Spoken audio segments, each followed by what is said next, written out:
Assalamualaikum warahmatullahi wabarakatuh. Izin memperkenalkan diri. Perkenalkan, nama saya Hasina Putri dengan NPM 2408260149. Baiklah, pada kesempatan video ini saya akan menjelaskan tentang blok basic endokrin, yang dimana saya mengambil judul yaitu hormon steroid dan hormon non-steroid. Nah, yang pertama pembahasan kita yaitu hormon steroid. Nah, hormon steroid ini terbagi menjadi 4 komponen. Yang pertama ada hormon kortisol, yang kedua ada hormon estrogen, yang ketiga ada hormon testosteron, dan keempat hormon aldosteron.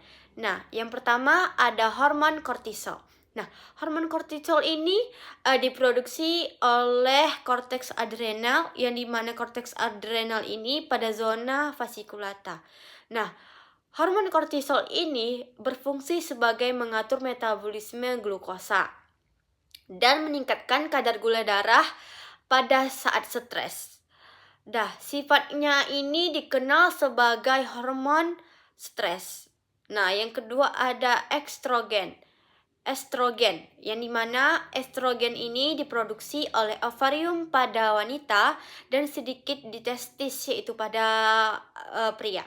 Fungsi dari estrogen ini yaitu mengatur siklus menstruasi, perkembangan dari ciri kelamin sekunder wanita, dan menjaga kesehatan tulang dan kulit. Nah, yang ketiga ada testosteron, yang dimana diproduksi oleh testis pada pria dan jumlah kecil pada wanita yaitu pada ovarium.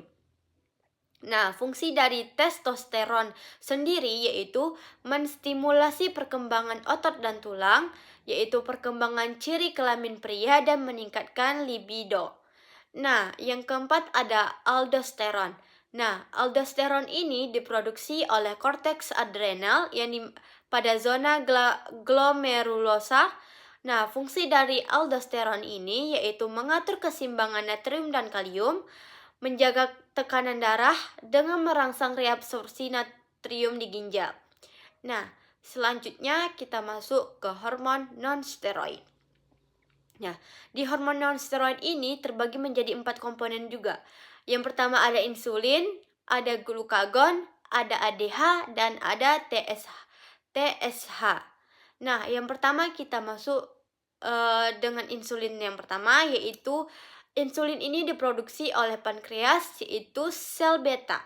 Nah, fungsi dari insulin yaitu menurunkan kadar gula darah, memasukkan glukosa ke dalam sel sebagai energi, merangsang penyimpanan glikogen.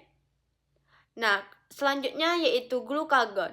Nah, glukagon ini diproduksi oleh pankreas yaitu sel alfa. Nah, fungsinya itu menaikkan kadar gula darah, mengubah glikagon menjadi glukosa. Yang ketiga ada ADH. Nah, diproduksi oleh hipotalamus dan disimpan di kelenjar hipofisis anterior. Nah, fungsi dari ADH sendiri yaitu menahan air di ginjal, mengurangi volume urin, menjaga tekanan darah, dan keseimbangan cairan.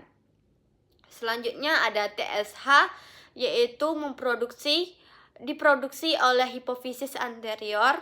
Nah, fungsinya yaitu merangsang tiroid, menghasilkan T3 dan T4, dan mengatur metabolisme tubuh. Nah, selanjutnya kita masuk yaitu tentang mekanisme hormon steroid. Nah, hormon steroid ini, bagian hormon steroid seperti kortisol, estrogen, dan testosteron yaitu menembus membran sel karena sifatnya itu limfofilik. Nah, setelah masuk ke sitoplasma, hormon ini berikatan dengan reseptor intraselular. Nah, membentuk kompleks yang masuk ke nukleus lalu mengikat DNA pada hormon response elements atau HRE. Nah, ini memicu transkripsi gen yaitu mRNA, lalu sintesis protein baru, menjadi efeknya itu lambat tapi tahan lama. Nah, hormon steroid seperti kortisol atau estrogen ini berasal dari kapiler darah lalu menembus membran sel karena bersifat larut lemak.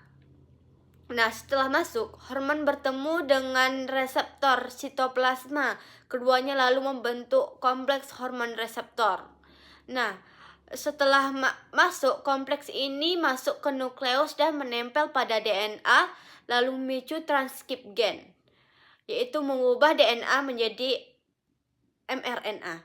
Nah, setelah mRNA keluar dari nukleus menuju ribosom, lalu diterjemahkan menjadi protein baru yang mengubah fungsi atau aktivitas sel.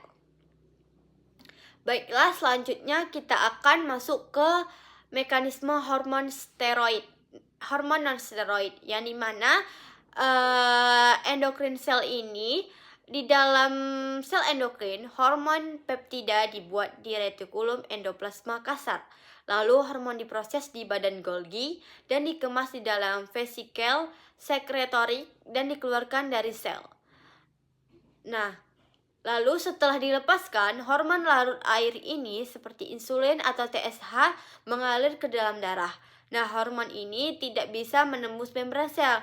Jadi, dia akan mencari reseptor di permukaan sel targetnya. Nah, hormon menempel pada reseptor di permukaan luar membran sel. Nah, ikatan ini membentuk kompleks hormon reseptor dan memicu aktivitas enzim di dalam sel. Nah, enzim ini lalu mengaktifkan second messenger atau utusan kedua, misalnya CAMP. Second messenger ini yang akhirnya mengubah fungsi sel, contohnya mengaktifkan enzim tertentu atau memicu reaksi kimia di dalam sel. Nah, perbandingan hormon steroid dan non-steroid. Yang pertama itu dari segi kecepatan efek. Nah, hormon steroid itu bersifat lambat karena harus masuk ke sel dan mengaruhi transkripsi gen. Sedangkan hormon non-steroid dia itu bersifat cepat karena langsung mengaktifkan enzim melalui sifat second messenger-nya, yaitu respon terjadi dalam hitungan detik sampai menit. Nah, yang kedua dari target efek. Nah, yang pertama itu dari hormon steroid. Nah, hormon steroid itu menargetkan nukleus sel, lalu mengaruhi ekspresi gen, lalu mensintesis protein baru. Sedangkan hormon non-steroid ini menargetkan enzim atau proses di dalam sitoplasmanya itu melalui sistem sinyal dan memodifikasi aktivitas selnya itu tanpa mengubah gen. Nah, yang ketiga itu ada lokasi reseptor. Nah, dari segi hormon steroidnya ini, yaitu reseptornya itu intraseluler, karena hormonnya itu larut lemak dan bisa masuk ke sel. Sedangkan hormon non-steroid itu reseptornya itu di permukaan membran sel karena hormonnya itu hormon larut air, tidak bisa menembus membran lipid. Nah, mungkin itu saja yang bisa saya sampaikan. Lebih dan kurang saya mohon maaf. Beserta ini referensi yang saya dapatkan. Mungkin itu saja. Lebih dan kurang saya mohon maaf. Wassalamualaikum warahmatullahi wabarakatuh.